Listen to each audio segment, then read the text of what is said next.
Bacon! S'mores! Bacon! S'mores! Bacon! S'mores!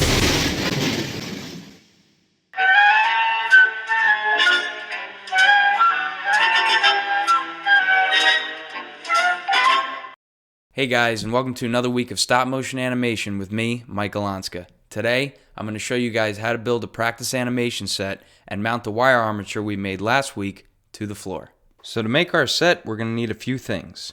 A 3/4 inch plywood board, at least 14 by 25 inches in size, 4 heavy duty top plates, 4 6-inch Parsons legs, pencil, screwdriver, power drill, Phillips drill head, 964 drill bit, sanding sponge or sandpaper, canned air, pliers, and our wire armature from last week with the wing nuts and bolts attached. First thing we want to do is get out our board, which I had sized at 25 by 14 inches. Now if you buy your wood at Home Depot or Lowe's, they'll cut the wood for you, or if you have your own tools at home, feel free to do it that way. Now I don't really recommend plywood for animation sets, but it's a cheaper wood and a great way to start off our first animation.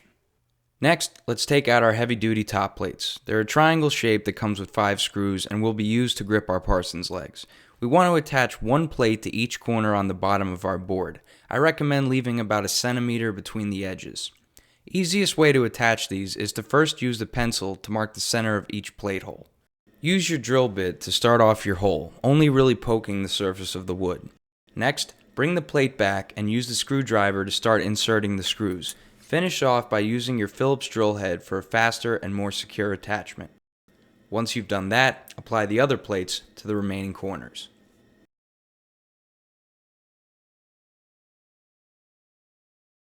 Now we're ready to attach our Parsons legs. When taking off the tags, use a set of pliers to remove the staple next to the bolt so it lays flat against the top plate. Then, it's just a simple screw into the hole until it's nice and tight. It's important that we're able to access the bottom of the set, so I recommend a length no less than 6 inches long. We could always make our own legs, but I prefer to use this so that the set will be level and they're only about $3 each. Once we've attached those, we're now ready to mount our wire armature.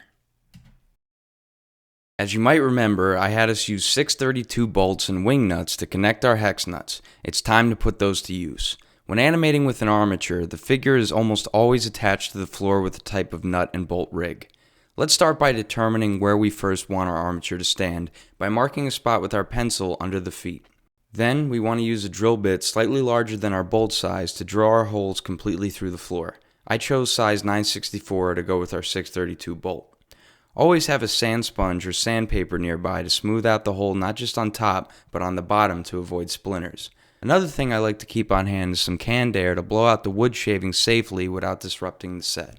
Now to mount our armature, we want to line up the hex nut with the hole and screw in the bolt from underneath. Include your wing nuts wings down to tighten the foot to the floor.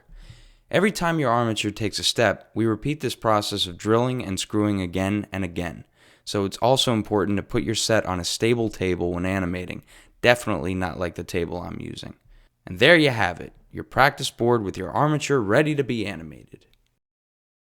So as I said, this is just a practice animation set to help us learn how to make our armature walk and run.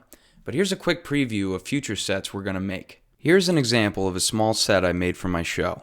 Take notice of the lighting and the length of the Parsons legs. You'll also notice that the side walls are equipped with hinges in order to have more camera angles and more comfortable animation space. We will get to making sets like this further on in the blog. Stay tuned for next week, where I'll be teaching you guys about lights, cameras, and frame grabbing software. And then, the following week, get ready to start animating. Until then, I'm Mike Alonska. Do me a favor and have a good one. See ya.